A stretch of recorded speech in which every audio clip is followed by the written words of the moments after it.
If there's one thing these gang leaders have in common, it's a chilling lack of remorse. One of them openly confessed he had plans to kill even more. Another laughed through his 7 life sentences like it was a joke. These 2 brothers didn't even understand what it means to feel guilty. And then there's the one who was sentenced to death, and called it an honor. These aren't just criminals. These are cold-blooded gang leaders who wore their sentences like badges, and sometimes with pride. Let's break down how each of them reacted when justice finally caught up. Abel Candy Gallegos. Abel Candy Gallegos was convicted for the brutal 2018 murder of 28-year-old Simone Duran in Golden, Colorado.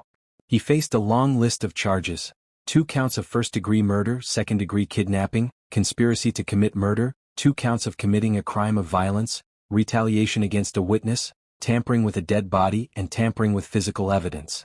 Gallegos, along with another man named Alonso Quintana, were both members of the same gang. Duran had identified Quintana as a suspect in an earlier shooting in Adams County, a move that tragically made her a target. On November 5, 2018, Gallegos used social media to lure Simone Duran to a home in Denver. There she encountered Gallegos and other gang members. Later that night, they assaulted her in a parking lot at West Colfax and Kipling. But it didn't end there. They took Duran to a remote location at 7th and Nile Street in Golden. Quintana joined them at that point, and together they shot Duran 10 times. After fleeing the scene, Gallegos and Quintana returned, doused her body in gasoline and set it on fire. Firefighters responding to a blaze later discovered her remains. Horrific crime. I am struck by the casualness in which it was committed, the absolute disregard for human life. Gallegos was arrested and put on trial. The prosecution presented over 400 pieces of evidence and called 50 witnesses over 3 weeks.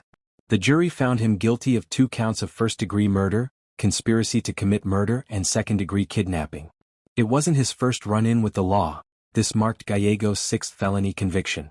He had already lost parole or probation privileges 8 times before. On January 31, 2020, the judge handed him a life sentence without the possibility of parole, plus an additional 163 years behind bars. This is the result. This is where you will end up, with your family and friends crying as you're let out of the courtroom to serve the rest of your life in prison. Up next, 2 teenage brothers who showed no emotion at all during their sentencing. Karpio brothers.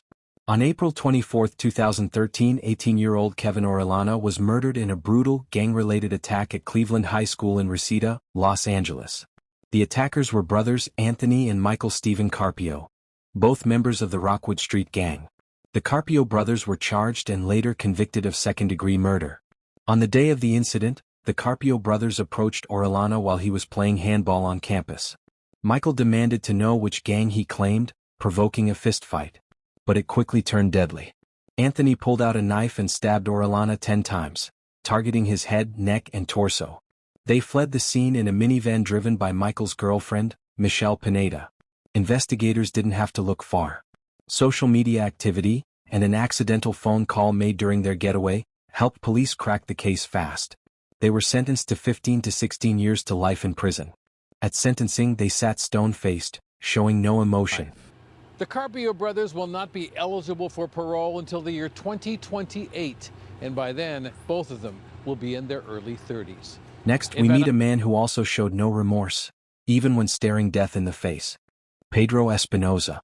Pedro Espinosa was charged with first-degree murder in the brutal killing of 17-year-old Jamil Shah II, a promising high school football player. The crime happened on March 2, 2008 in Los Angeles. Shah was walking home near the Beverly Center when 2 Hispanic men approached him. Without warning, he was shot in the stomach.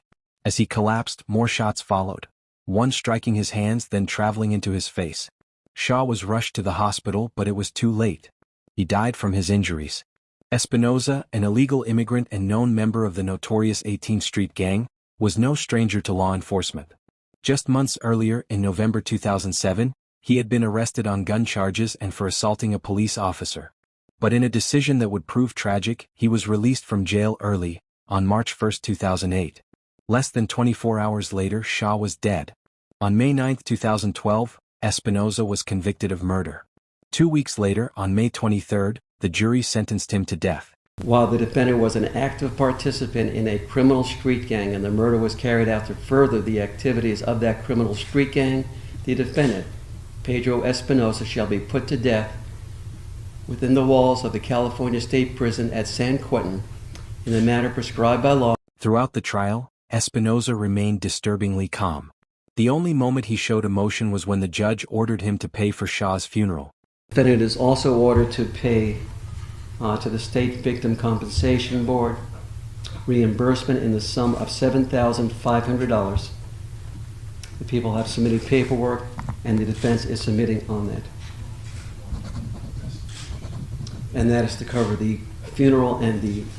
That visibly bothered him. What didn't bother him? Killing for his gang. He told authorities outright that he was willing to murder, even if it meant landing on death row. In fact, he wanted that outcome. He even bragged to a parole officer that dying for his gang would be a badge of honor. His defense attorney later claimed the trial was unfair and that Espinosa didn't have proper legal support. But Judge Ronald Rose dismissed the argument, stating the evidence was overwhelming. Espinosa had planned the killing and even boasted about it afterward. Shaw's murder sparked a firestorm of political debate, especially over Los Angeles' status as a sanctuary city. Critics pointed to Special Order 40, a local policy that blocks police from questioning residents about their immigration status. Some believed it contributed to Shaw's death. Now, the next entry in this series takes us even deeper into the darkness. A man so twisted he admitted to loving the act of killing, and said he'd gladly do it again. David Adam Pate. David Adam Pate, a Lancaster native, was convicted of murder in one of the most disturbing cases the region has seen. Known for his split tongue and forehead tattoos, 974, and Satan, Pate openly displayed symbols linked to the Insane Gangster Disciples, a violent street gang. In October 2013, Pate lured 33-year-old Ricky James into the woods under the guise of sharing wine. Once there, he viciously stabbed him 39 times with a butcher knife, reminiscent of the one used by Michael Myers in the Halloween films. Pate then dragged James' body to a bush and left it hidden. It was discovered nearly a month later by children playing nearby. In a chilling confession, Pate told investigators he had planned to decapitate James and stash the body so he could murder someone else at the same spot. He even tied James up from neck to ankles with rope, intending to drag the body to a nearby creek. But according to Pate, he was too drunk and exhausted to carry out the rest of the plan. He says he'd like to do it again and enjoyed what he did. This is an evil person standing before you. And if anybody ever deserved life in prison, it's David Pate. Let me talk to you just a little bit, Mr. Pate. How old are you? 25. And what's your full name? David Adam Pate. Okay. You're charged with murder. You understand what you're charged with? Yes, sir.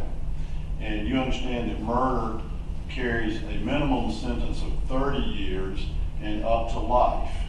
This wasn't Pate's first run-in with the law. He had a lengthy criminal history dating back to age 17, with past convictions for burglary and other offenses. At the time he was linked to James' murder, he was already in jail for disorderly conduct. A search of his home revealed over 20 knives and a disturbing collection of more than 20 masks. Blood-stained clothes and DNA evidence sealed the case against him. Even his own family reported seeing him covered in blood, and trying to burn his clothes after the killing. Pate's violent actions sent shockwaves through the community. His own brothers called him the devil, and said they hoped he would rot in prison. Pate pleaded guilty and was sentenced to life without the possibility of parole. State versus David Adam Pate, having pled guilty to murder, sentence court as he be committed to State Department of Corrections for a determined term of life. Thank you. Please hold your emotions, your apology. You can do that. His response? Cold. Emotionless. This is a man who feels absolutely no remorse. This man slayed my brother for no reason. He admitted. He admitted. People like that ain't supposed to live on earth. People like that. Devils, man. You devil, man. Unlike Pate, the next entry did show some remorse. Tarek Jackson. Tarek Jackson was just 18 years old when he stood before the court, facing the weight of serious charges: second-degree murder, armed robbery, weapons violations, and perjury. He had ties to the Ypsilanti gang Rack Life, or more specifically, its offshoot Finesse gang. Authorities believed the murder he was involved in stemmed from tensions with a rival crew known as BOH. In court, Jackson took the opportunity to speak. He apologized to the family of the victim and reflected on the price of gang life. First off, I just want to say sorry to the family of the victim. I wish the situation would have played out like that.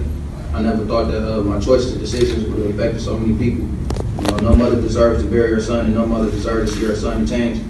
My bad choice led to a lose-lose situation for me, my family, and the family of the... He admitted that no amount of street loyalty was worth losing your freedom or your life. So just to my brother, Jamar, and everybody, you know, everybody around my age and other people that I be with, you know, the life that we was living, being in gangs and all that other stuff, it ain't worth 16 years or a death. Then came one of the trial's most emotional moments. Duff's mother, Marquita Claiborne, looked directly at Jackson and told him that she and her son forgave him. Well, he forgives you. And I forgive you. I don't hate you. She also called attention to the lack of guidance and support for young men trapped in these environments. Our children make these decisions out here. They don't understand how it affects everybody. Jackson ultimately pleaded guilty to all charges and was sentenced to 17 to 40 years in prison. The next case takes a wild turn, when the convicted man's own lawyer said he deserved every second of his harsh sentence. Lydell Maynard Tropa Sparks. Lydell Maynard Sparks, better known on the streets as Tropa, was no stranger to trouble. At just 21 years old, he was already on probation when his name surfaced in connection with a deadly robbery that shocked Columbus, Georgia. Sparks would soon be facing a mountain of serious charges: felony murder, armed robbery, possession of a firearm, and possession of a firearm while on probation. It all started on June 22, 2020. That's when 22-year-old Travis Henry Jr. was found lying dead in the street at the corner of 17th Avenue and Nina Street. He had been shot in the torso. His black BMW was missing. According to prosecutors, Sparks didn't act alone. He was joined by Wayman McMillian, Kalia Sumter, and Taraona Horton.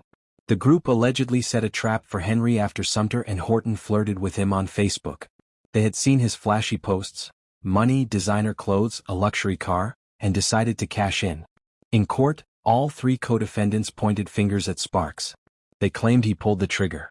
But interestingly, not one of them admitted to planning the robbery in advance. Sparks' defense attorney tried to cast doubt, pointing out that Henry didn't appear to have been robbed. In fact, a wad of cash and a broken silver chain were found right next to his body. But the jury wasn't buying it. Sparks was found guilty on all counts and sentenced to life in prison without the possibility of parole. Court sentences the defendant to imprisonment for life without the possibility of parole. Even his own lawyer admitted Sparks deserved punishment. After he will be severely punished, everything in his life worth having is going to be taken from him. And he deserves it. He did it himself. God didn't do it to him. The DA didn't do it to him. He did it himself. Still, during sentencing, Sparks demanded to speak. And when he did, it was anything but quiet. He lashed out at the judge, the district attorney, and even his own attorney. He questioned the truthfulness of the witnesses and even accused the victim's family. Through it all, he maintained his innocence, insisting the witnesses had lied. I'm just saying get accused of blemish for something that I had nothing to do with. And I'm 21 years old. To some people that's lying. These two female stories was not even the same. How do they get their charges dropped to different sentences? These females, these victims over here, this man's family, come here and cry and Some of his family walked out during the outburst. Others laughed. The judge was not moved. He ended the hearing and moved on to the next case. Next up, we're heading to Africa for our next entry. George Guold Thomas. George Guold Thomas was the feared leader of the 28th Gang, one of the most violent criminal groups in Bishop Lavis, Cape Town. In 2015, he was finally convicted and sentenced for a wave of crimes committed between 1999 and 2010. Thomas faced a staggering 52 charges, including 7 counts of murder, racketeering, 3 attempted murders, illegal possession of firearms and ammunition, home invasions, aggravated robbery, and numerous offenses under the Prevention of Organized Crime Act. His punishment was a total of 175 years behind bars, including life sentences for each of the 7 murders. The trial itself dragged on for 4 years and included 18 co-accused. Only one was fully acquitted. Thomas's killing spree stretched across years and locations. In February 2008, he murdered Angelo Clazen in Elsie's River, and on the same day, gunned down Glenston Martin and Yusria Abrahams in Westbank. That November he killed Haywin Stridham in Bishop Lavis. The following year he struck again, Cecil Barnes in October, also in Bishop Lavis, and Gresham Boysen in Kleinvlei. His final known victim, Nidine Davids, was murdered in February 2010. Throughout the trial, the inner workings of the 28's gang came into full view. Prosecutors revealed a violent criminal empire, fueled by drug trafficking, extortion and armed robbery, all run with military-like structure and discipline. Yet somehow during sentencing Thomas found it all amusing. He laughed through the proceedings as if the 175 years were a joke. His attorney painted him as a humble man who made a living selling fish. But prosecutors weren't buying it. The flashy lifestyle of the gang, they argued, had nothing to do with seafood, and everything to do with blood and bullets. These offenders who have been sentenced today will serve their sentences under heightened security